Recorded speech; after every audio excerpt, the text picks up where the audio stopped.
Hello, Abby J. Hall. Welcome to the Everything But the Song podcast. How's it going? Good. How are you doing? I'm pretty good. I mean, it's a beautiful day out, and considering everything that's going on, I don't know. I'm having a good time, and I get to talk to you. Yeah, for sure. What are you up to? Where are you at today? Today I'm just working from home doing some video editing. So Nice. it's been good to get in the groove, but I do really want to get outside soon because it looks so beautiful. Well, How about you? right after the podcast, you should just run out and I'm going to. I'm run ready. the fields of the open country that you live in. Yeah, no, I'm good. Like, we're obviously like right now we're indoors, but we were outdoors a while ago just doing like a little photo shoot. But it's Oh, great. nice. Yeah. And now I'm talking to you. So, Abby, I explained to you what this podcast is about. It's still a very new thing. I think you're my third video guest. So Oh, yay. congrats I'm on that. honored. Yeah. Well, I'm honored to have you. Um, I'd love to start by just kind of giving the audience a little bit of a background about who you are and what you do on the music sense, and can tell us a little bit about how you got into music, and then we'll kind of talk about some other stuff as well. Yeah, for sure. So I'm come from a pretty musical family. We always had like like Whitney Houston and Michael Bublé and the soundtrack from Les Mis, which is Oh, kind of funny. But that was always playing in our house.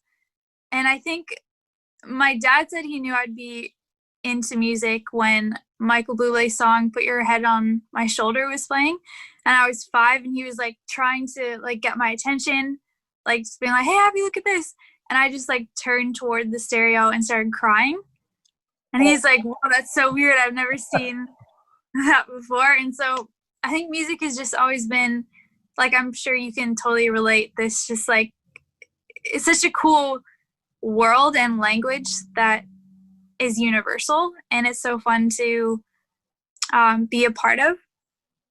And I started songwriting when I was 11, inspired by Taylor Swift. so And wait, yeah, it's just were you playing music at that time already? Like, were you playing an instrument at 11? no, I wasn't playing any. Like I think I learned a little bit of guitar. My dad had a guitar, and he like tried to teach us all chords, but it wasn't until I was 13 that I got my first guitar. And then I done some music like piano lessons when I was younger, but I didn't really apply the music to my songwriting. It was mostly just like poems or like Right. melodies I'd make up in my head and use a little like recorder thing. Well, what you're saying is not much has changed. Yeah, other than now I do write like on the keys or guitar or ukuleles, which is like it's way easier obviously to be using an instrument than yeah, just lyric writing. But I mean, still, like sometimes you'll literally get a melody in your head. Like I just know that from having received some voice memos from you, where it's just like Oh a right. really cool vocal line on a thing, and I'm like, yeah, that's like a musical poem that you. There's no instrument in the background. There's nothing. You just had a line in your head. Mhm. Just kind of put it onto the fancy recording studio called an iPhone. Yeah, it's such a cool process, hey? Like having this idea and then like even working with you like and Andre in the studio bringing that to life. Like it's such a fun. Like I totally cried when I got those recordings back from you guys. I was like, "What the heck?" Yeah, no, it's awesome. It's really every time that happens, it's really really fun to like see somebody's reaction or hear or read an email where it's like, yeah, before that it was like just a song that was whatever. Oh, there's a dog here, by the way. His name is Bowie. He's Dan's dog. He might Hi, be Bowie. walking in. I don't think you can see him, but he's awesome. What Anyway, kind of dog? Are you? what kind of dog? I think he's like a husky greyhound and some kind Oh, of husky wow. mix. Yeah, he's really cute though. Oh, Yeah, sorry about that. Yeah, what I was gonna say, like with the production stuff, like, yeah, I mean, it's a really, really, really rewarding moment that mm, you know that moment when you hear back like somebody going like, oh my god, it's and it's a good oh my god, not a bad one, because those happen. Mhm. But luckily with yours, it was all good ones. So yeah, I was super happy. And I'm very proud of those songs too, like the way they turned out, and it was yeah, it's a good fun process. But enough about me. You Um, guys, yeah, you guys are amazing. thank you, thank you. So you're saying at 11 you were writing songs. Started. They were like terrible, but I started. Or something. I wasn't writing songs at 11, so you're already better off. But like, what kind of drove you to do that? Like when you were that young, what was the environment? Was it like the musicals, or was it just music you were listening to that kind of made you want to do it? Yeah, I think so. The three, like me and my two other siblings, we were homeschooled. Hmm. And I think a lot of our childhood, we were like creating and like making up different things. So I feel like we always would try to, like, if we were doing skits or like plays, we would make like the music for it, or it was just kind of always a part of what we were doing. And I think I didn't really understand the structure of a song. Right. Um, but when I watched the Taylor Swift like Love Story music video, Hmm. I was just like, whoa, like I want to create something that makes people feel the way I feel right now. I was just like kind of amazed by it all. Yeah, yeah, yeah. And so yeah, I would write her songs down in my journal and like study how she formatted a song, like a verse and a chorus and bridge. And then eventually I just did my own thing. But yeah, that's kind of how I started. That's amazing. Wow, that's really impressive for somebody that age. You're like you just learned that you could probably learn a lot about somebody else's music by just like copying the song and then kind of learning the structure. And also you were saying that you were homeschooled, which I'm assuming had something to do with, I guess, the creative level of things, where it may have given you a different perspective on things. How late into your life were you homeschooled? I've my whole life. Your whole Uh, life. So you yeah, I've didn't never even been really to go to high school. school. No. So my sister went to high school and my brother's in high school, but I'm the only one that has gone fully Completely homeschool. homeschooled. Yeah. Wow. Yeah. I knew there was a bit of homeschooling involved. I just didn't realize how much how far out it extended. But that's amazing. Like, do you ever feel like you missed out on anything with being homeschooled? Like, I know it's a weird question. Like, how would you know if you weren't there? But Yeah. I mean, I always like there's definitely times I wondered like, oh, I wonder what this it would be like to go to school. But I think because I had such a great like friend group throughout my schooling years, and I really did love the extra time that I could take to be creative. And I don't know, I guess talking with my other friends who did go to school, they sometimes would seem like stressed and pressured, where I feel like I love doing my own thing, like making my own routine and like getting school done by a certain time and then using the rest of the day for music. right, And so in that sense, I think if I didn't have such a great friend group, I would want to go. Like I kind of would just be like, oh, I'm done. I don't want to be alone. But right, right. yeah, so I just yeah. I And think it would be cool you're, to know. oh, sorry. Go ahead. Go ahead. Yeah, no, I was saying I think it would be cool to know what it would be like, but at the same time I never felt like, oh, I just like I need to go Right. type. Yeah. So were your friends back then, or maybe until now, like I'm assuming like you're pretty young, so I'm assuming like friends you had back when you were going to school technically, are still very much your friends now. Um, were they going to like normal school? Yeah, so some of them I had friends who went to school because we met them in like our church when we were younger. Okay. And then other friends, we just were always in like co-op groups or like sport teams or yeah, so we met people. So there's like basically in high school there's something called like Dundas Valley Co-op, Okay. which is like school but just once a week. Hmm. So there's like around like 150-ish kids. And Yep. we were all just like in classes, and we would do canoe trips and drama week and stuff like that, but it was just for one day Right. a week. So that was So you still get like the social aspect of it, and it's not just yeah. you're not just locked up at home with your immediate Mhm. family. Which there are those homeschoolers too. Like it's there's definitely like yeah, I feel like it depends like why your I guess your parents started it or Right. yeah. Cool. And I'm assuming that was your parents' kind of decision. It wasn't really something. It's not like you went to your mom and said, "Mom, I want to be homeschooled." Yeah, no, I think she said it started when we were younger and like we were the age to go to like preschool, and she's like, "Oh, I just don't want to send them. Yeah, I'll send them in like middle school." And then she just kind of got into it and saw like the whole world of homeschooling, and yeah, she just kind of got hooked. And they always like made it our choice though. Like, and so my sister, when she's like, I've always wanted to try school. Like, they're like, yeah, totally. Like, let's do it. So there was never a, you're not allowed to go to school, Yeah, right. which is cool. That's really interesting. I mean, I don't know. Like for me growing up, I don't even know if you can in Israel. Like I don't think you can get homeschooled. Like I don't think it's legal. I don't know. But I don't know anybody who's been homeschooled. Like we had different schools. We had like schools that were more like art based or whatever, but it's never been just like, yeah, I'm just gonna stay home. My mom's gonna teach me. No. And I always imagine people who are, homeschooled they end up being like, you ever watch Waterboy with Adam Sandler?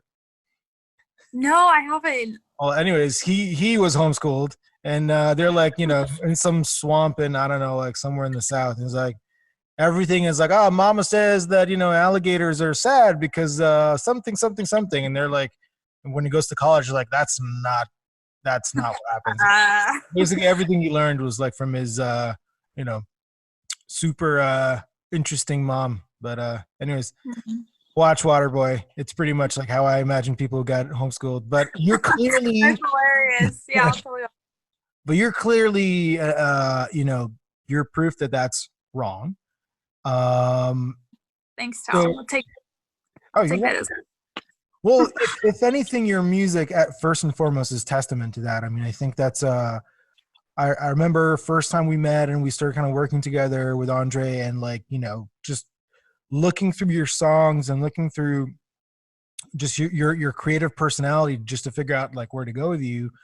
Um, I remember just being like in awe of like, first of all, like the amount of songs you write, the the level of like there's always it's never the same thing. It's always like there's a ton of content in it. There's a lot of like there's a lot of lyrics, but it's not because you're trying to cram. It's more so because you have a lot to say, and then your writing style is very rhythmic and very like interesting. And I just remember thinking like this is really original. Like it's not very conventional, and most people, when they're in a they're in an earlier stage of their musical development, they don't write like that. They write things that are a bit more simple, a bit more like their minds can kind of create. Whereas with you, I feel like maybe it has to do something with the fact that you're homeschooled because you were allowed this freedom that meant that you just kind of think for yourself and you kind of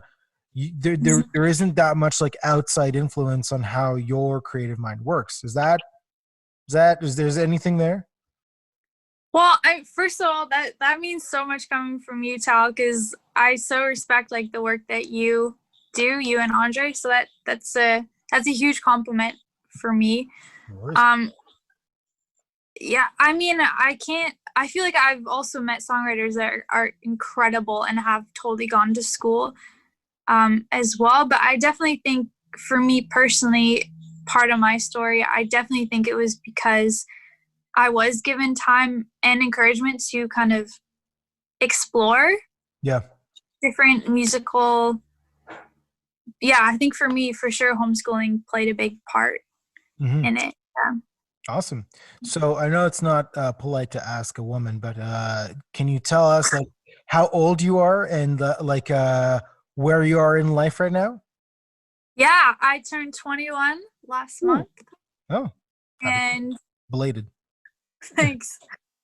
And where I am right now, in life is in my bedroom. That's a very, very um, good answer.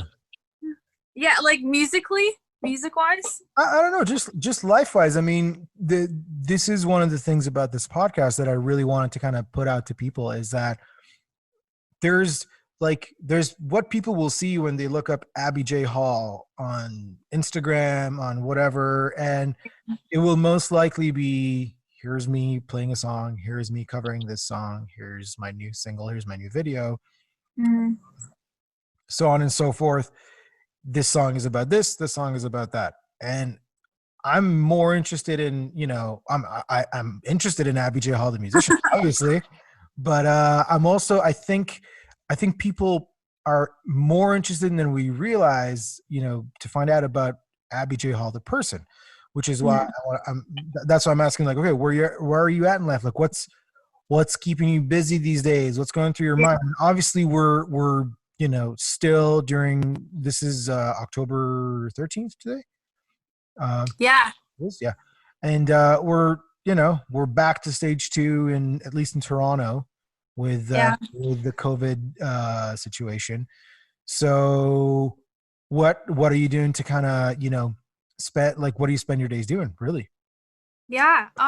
Well, basically, I am doing part-time video editing work right now, which is cool. It's a cool thing to like learn that side Mm-hmm. of. I love when the music and video, like the perfect video clip lines up with the beat. It's such a satisfying thing. Let me stop you for a second, because that's interesting, because you edited. Did you edit both your music videos? Just neighbor. Just Neighbor? Yeah. Okay. Yeah, because Neighbor has a lot of there's a lot of moving elements. Like, if you go on, I'll put the links on the description and stuff. But Neighbors is actually a video that I cameoed in as the Yeah, you did. the local Great Lakes surfer. Yeah, I don't know about pro, but That was a crazy day. Oh my intense gosh. hobbyist. Yeah, you guys got, your car got stuck. Yeah, And I think we called you like 5 times to come back and forth. yeah, I know. I was like, okay, am I going to jump their car? I'm gonna. Leaves parking spot. So you guys came to Toronto to shoot a video, and your car got stuck in somewhere around Dundas Square. Then someone came and helped you guys out, and then eventually you guys made it to Sugar Beach, and then we shot a scene there for your video. Yeah. But yeah, and then so you took all that content and you basically edited the video. Yeah. I worked with Goliath Productions. Liam, he's a friend. Yep. He's also a video creator, and so we were very much aligned in the kind of like the vision of the video, and we sat down and kind of like went over the footage. And he edited, actually, there's one part where Jaden is looking up into the sky, then it goes into the sky and then comes back down on me. So he put that bit together. Very nice. And then I think we whipped that around pretty fast.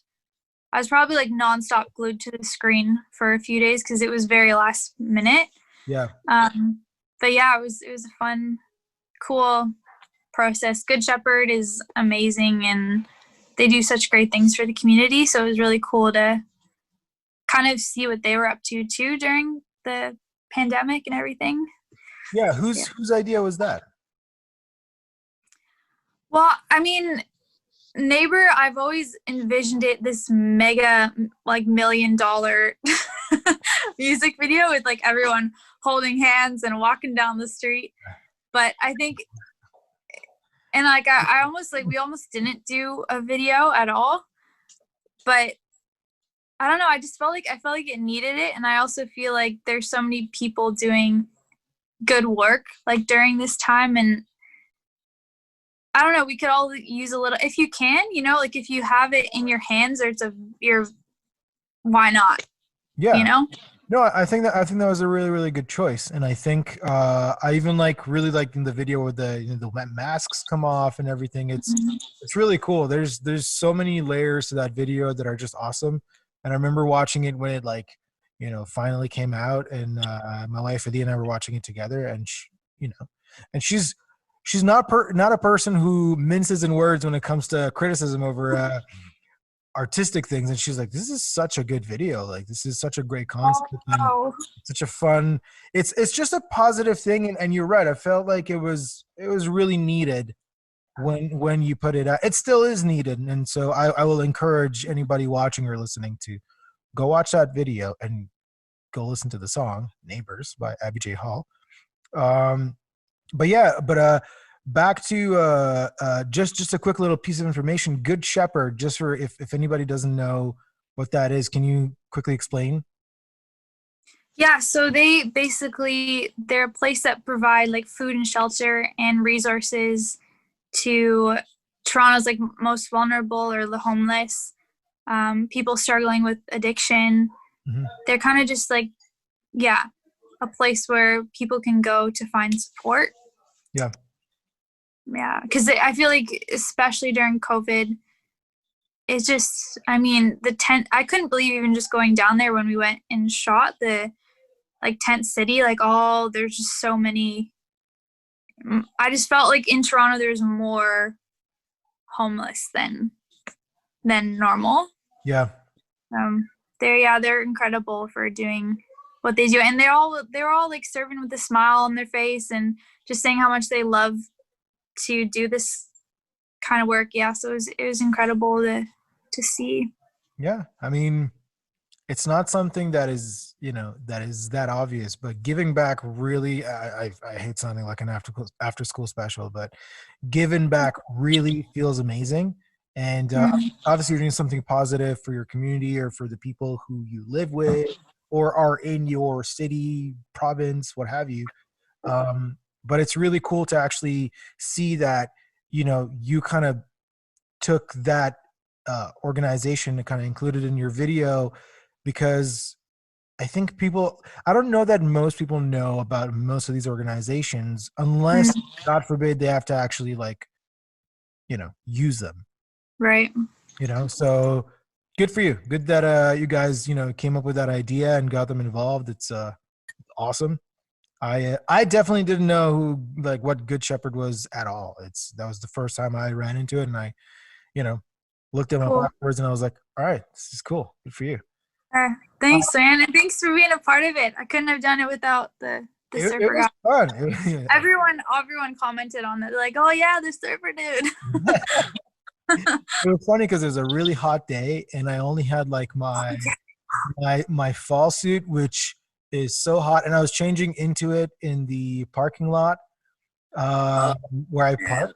And That was hot. That was a hot day. it was really funny. It was and then we walked because it was like on Sugar Beach. That's definitely nowhere where there are waves, and there's some crazy dude on the street going like, "Where are you going surfing?" And I was like, "We're doing a video shoot, man. Come on." "Oh, no, where are you going surfing?" I'm like, "Oh god, just leave me alone, dude. Like, we'll be out of here in That like 30 seconds." Cool. funny. So you released that video, obviously. Oh, Bowie. Here's Bowie again. So you released that video. Is that the last thing you released? Like the last video you released? The last video I put out was kind of like an acoustic version of All I Wanted. Yes, which was The your last music single video. you released. Yeah, yeah. And then yeah, neighbor was the last like music video I did. Yeah. You releasing All I Wanted as your last single, and then you did like an acoustic video type thing. Yeah. And cool. So obviously you can't play shows right now. You can't really do much other than release what you've already done, make videos for it, things like that. Mhm. Then right now you're basically you're making a living doing part-time video editing. Yeah. What else kind of occupies you these days? Yeah. Um, Basically right now I'm really focusing on, like, I have one more release that I'm hoping to get out before 2020, still kind of planning That's a good for idea. that. And then I'm really hunkering down right now, just writing. Like I said, we have this little treehouse out back, and I've kind of like set it up with the keyboard, and just kind of for the next step, I think the great thing about this, well, I mean, this pandemic is not great at all, Yep. but it really does help you, I feel like, have extra time to focus in on what you want to be working Yeah. on. And I just want to get just a lot better at songwriting and even redefining my own sound a bit more. Oh. So I've been kind of spending extra time just, yeah, writing and doing some online courses as well. I'd love to learn more music theory. I just feel like the more you know, the more your songs can progress, you know? Yeah, I mean, there's arguments for both sides. Like I know people who are absolutely clueless about what the hell note is being played right, Right. and are fantastic writers, and I know people who know everything about everything that's going on, who are like when it comes down to like writing songs, they're Mm-hmm. not great. They're too technical. They're too much in the details, not so much in the big picture. But that's Right. it's writing music is a very individual thing. Like people, although a lot of people do it together, I think every person has their own kind of attitude to it, and there's a lot of things that influence it. But I definitely don't think that knowing more is ever a problem if you know not to make that the main goal. Like if you know Right. there's a certain musical rule, I don't think that means that you have to uh, abide by that rule. You can just kind of go, okay, I know that exists, and if I ever get in trouble, I can use that as a guiding method. But for the most part, I think songwriting is just a little cliche time. Is expressing emotions in a musical way. Yeah. So I don't think there still is a theory on how to do that. Mm-hmm. For sure. Yeah. Yeah. And I think even like not just theory, but I feel like for me personally, I tend to get stuck like writing. Like I get very, I guess like a lot of people do, but very comfortable in the same um, chord progressions or just, and so I think more so for me, just kind of pushing myself, like looking, even studying like just other artists' work or using like putting more sevenths in a song, for example, where I don't usually do that. Yeah. I think that's kind of what I don't know, I guess challenging myself a little bit. Yeah. And yeah, I've been baking a lot. Bacon. Tell Yeah. me more. And gluten free stuff. Tell me even more. It's very hit and miss. So sometimes it's like really good, and then sometimes it's disgusting. My Uh, family happens to eat it every time it's disgusting. So whenever I Let make me get you something on good, the. I kind of have it all for me, which is good. Okay. But So you're saying if you ask your family, you're a horrible gluten-free baker, but yeah. if we ask you, based on the experiences, like on the wins, then you're a master chef. Okay, I made them some good things. There are some great recipes. All But right. yeah, it's fun. I really like to make food. So Yeah, me too. I also really like to eat, yeah. which is a big problem. So, What's your favorite food ever? what's my favorite food ever? Abby, you can't do this to me right now. I would say probably like it's a close tie between just like my home Middle Eastern food that I'm used to from Mm. Israel to just Mexican. Which they're Ooh. very similar cuisines. They're not similar in flavor, but they're similar in the fact that they're very diverse. And Mm. you know, yeah. There's all kinds of elements in both, and they both rely on a lot of fresh ingredients and not like overcooked stuff. So Mm. that's kind of what I like about both cuisines. But yeah, I mean, when I go back to Israel, it's just like every year when I go, I'm just making up for lost time with food, and I just can't stop eating It. everything. It's just unreal. And then here, there's all this Mexican food that's awesome. So I can, I'm not as crazy you know, I'm not as crazy about like going to eat Mexican food here, just because we have it, and it's a lot more available to me. So Yeah. Mhm. What's your favorite like? Well, I mean, okay, I remember you telling me about the hummus too. That's something I made hummus the other day that I Oh, don't think is as good as what you've described, but I think favorite food, I think I've always been a sucker for a really good pasta, like an Alfredo. yes. Yeah. Well, Oh, I can see that. I love a good Alfredo, but my God, my body doesn't like it. oh, I thought you said my buddy. I was Oh, like, no, not what? my body. My body. My body is like, dude, you eat This one is, more spoon of this and it's gonna show tomorrow. So yeah. yeah. I've been making it with like coconut milk, Oh, which is like not as heavy as the cream, right. but yeah, it's so good. Oh, or sushi. I like Mexican too. So much good food in the world. I think if I release this podcast and this will be the end of it, I'll get a lot of really bad comments about people going like, dude, what the hell, man? I'm like starving right now. So, yeah. So you've been baking. You kind of glanced over one little thing that I wanted to ask you about. You said you set up a treehouse studio. Yeah, we have a little treehouse out back, and it's just kind of empty most of the time. So I just brought the keyboard in there, Yeah. and it's good writing vibes. I really am liking it. Why is there no like treehouse sessions videos or something like And that? it's in the plan. I definitely want to start recording in there. All right, well, I want to see that happen. Okay. I'd love to see it. It's such a cool environment. You're like, yeah, I got a little tree house. I'm like, you got a tree house and you're making music in there? I'm like, yes. It's just so I can say in the album, like, cover book created in the treehouse. I'm just saying, there's something there. Um, just so we kind of people kind of know, whereabouts do you live? I live in Burlington, which is kind of, I'd say 45 minutes outside of Toronto, and we live more in the country Right, up north, close to Waterdown. right. Okay, cool. You've been there your whole life? We've been here, I think for 11 years now. I could be wrong. We moved here when I was 10, so yeah, 11 years. Amazing. Where Yeah. did you guys move from? We moved from Mississauga, which is like we lived in a like townhouse, which is completely different. It was quite a different move Yeah. from being in the city to the country. But yeah. But we love it, so Which one do you like better? definitely this one. Definitely.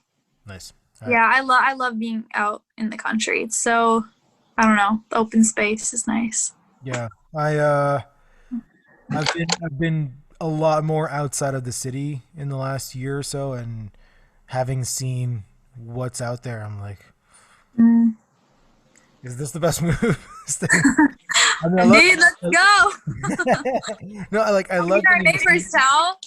Hey, listen, I don't need much You can convincing figure these it out. days. It's not like there's anything to do in the city right now. Like, what are we gonna do? Just look at the empty streets, or like at the venues that are shutting down, or like, Oh, it's so ugh. sad. Yeah, it's kind of. I don't want to depress people. I'm trying to be positive. Yeah, true, true. But yeah, but I mean, it's definitely something I see outside of the city. It kind of looks like, wow, there's something to be said about all these open spaces. It's kind of Mm. cool. I wanted to ask you another thing. I know you've been to a bunch of places in life, like on travels. Tell me a little bit about that. I know you've gone to like one particular destination that I'm kind of dreaming of going. You know where that is? Hawaii. Yeah. So tell me a little bit, like where have you traveled to in life? I definitely, okay, I'd love to do a lot more traveling. I haven't been to crazy amounts of places. I've been to Hawaii, which I was so thankful for my friends to take me along there. It's so beautiful. I actually was planning on spending some time there this January, but I'm not sure anymore. We'll see. We'll see. We'll see what happens. See how things Um, go, and if we can even go anywhere. exactly, exactly. It's definitely hard to plan, but keeping a positive perspective. Oh, Well, this is thing goes. with the phone. So, okay, so you've been to Hawaii, spent some time there, had a good time. Yeah, the it definitely the air just smells different there, and all the fruits are amazing. God, And don't even ask and that. then Portugal as well. That was really cool. Nice. We're in Portugal. We kind of stayed in Cascais area, and then we went to the Algarve as well, and Nice. kind of just traveled through some different cities. Which Oh, I feel like that was my first time going to Europe, which was so incredible just to see all the history there. Like it has the Algarve has like the beach vibes and everything, but also then these crazy historic buildings, which I'd love to do. I'd love to spend some more time in Europe just because the history like alone. But yeah, that's what's cool. your favorite spot for you? Um, I don't know. I mean, I've been to a bunch of places. I really like this. I love California, man. Mm, Yeah, I've spent a bunch. I don't know if it's a combination of elements. I mean, the last record that we made, like, which is the first record for Kadima, uh, mm, we went to LA 3 times to do the record. So it was like that's so two trips. fun. Yeah, it was a lot of fun. We're very lucky that we have some amazing people behind us allowing us to do it. Mm, Yeah, we went there twice for a writing trip, and then um, the third time we went was for the actual recording of the album, which was like about 17 days. And it's just wow. a combination of like our producer Isaac Carpenter, who's amazing, who lives out there, and then between that and like going to the beach and surfing and Wow. just the weather, and I don't know, I think it might just be like a romanticized idea for me because I don't live there. But when we were there, it to me it felt like I was living there, and it felt great. And same for my That's wife. She was loving it. So awesome. she's like, we'd go to the studio and she'd go down the street to like a hot yoga studio, and she'd come back, and we come back from the studio and just go for a drive, go to the beach, like go somewhere. And this, I was like, yeah, I can do this. I can live I like can live this. here. I'm not against this at all. Yeah. So I would say right now that's probably one of my favorites. But there are so many spots that I want to see. I mean, I definitely want to go to Hawaii. I Mm. definitely want to go to Portugal. I loved Paris. I Oh, wow. absolutely loved Paris. My wife and I went together. I loved Iceland, which is That sounds like it's a very unusual place, but I love that area. And yeah, where else? I mean, it's a big wide world. I haven't been to South America yet. Like the furthest I've gone there was like Mexico, but Mm. sorry, no, I was in the Dominican Republic. But like I want to see Brazil and I want to see Yeah. Chile and like, oh, there's so much. There's so much to see. It's S- crazy. So COVID ends tomorrow, hypothetically. What's the first thing you do? Go to Italy. Italy. Ooh, that's a good question. Probably like even just like little things, like even I don't know, like this is very simple, but I have not been to the movies since COVID. Or Yeah. just like things I would just walk. You know what I would do? I Just would go to the busiest place without a mask and just start giving out hugs. that is very much in line with the average all I know. I will go to places Because where there are I'm a lot of done with people and I will that. give hugs. Yep. That's awesome. That's a great Yeah. answer. Wow. That's a great answer. I've been asking everybody that question, and this is by far one of the best ones I've gotten yet. Oh, good. Okay, People cool. probably run, but that's okay. Yeah.